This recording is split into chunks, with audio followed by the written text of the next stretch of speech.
Bienvenue à vous sur la compilation des infos sur Koboro TV. Cette semaine, plusieurs sujets ont marqué l'actualité dans notre pays. La semaine a démarré avec la commémoration du rappel à Dieu de l'un des hommes forts de l'histoire politique de notre pays.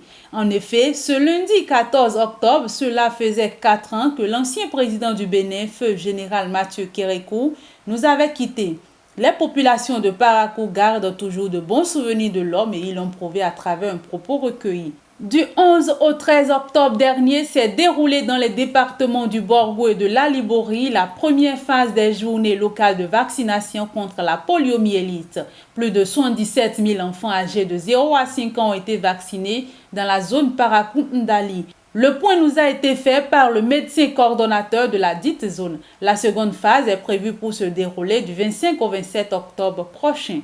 Toujours parlant de la poliomyélite, elle est une pathologie qui touche essentiellement les enfants de moins de 5 ans. C'est l'une des maladies de l'enfance les plus redoutées. Selon le docteur Machoudou Lafia, c'est une maladie infectieuse aiguë qui s'attaque à la partie du système nerveux de la moelle épinière. La première conséquence qui en découle est la paralysie. Chaque année, ce sont des milliers d'enfants qui sont atteints par ce mal.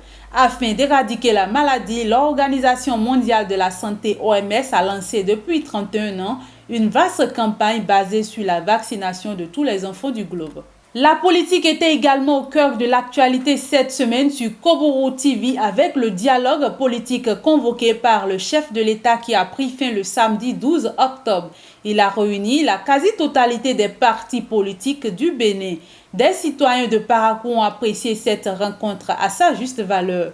Pendant que certains estiment que ce n'est pas un dialogue et n'était pas la bienvenue, d'autres estiment que c'est une bonne chose. Ils ont invité le chef de l'État à faire diligence en tenant compte des différentes recommandations émises par ces différents partis politiques. L'éducation n'a pas été occultée lors des grandes éditions du journal télévisé sur Koboro TV. Ayant observé quelques anomalies dans l'habillement des enseignants lors de sa tournée, le ministre Salimane Karimo a décidé de prendre ses responsabilités. Une équipe de la rédaction est allée à la rencontre de certains de ces acteurs du système éducatif pour prendre leur appréciation. La plupart de ces enseignants trouvent que la décision est la bienvenue, mais qu'il leur faut de l'accompagnement venant du gouvernement.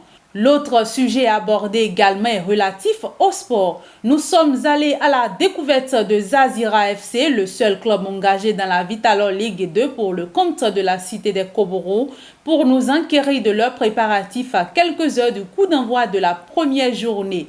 Dans l'ensemble, tout se passe bien. Zazira FC s'apprête pour affronter ses vis-à-vis car l'objectif du club cette saison, c'est de monter en première division.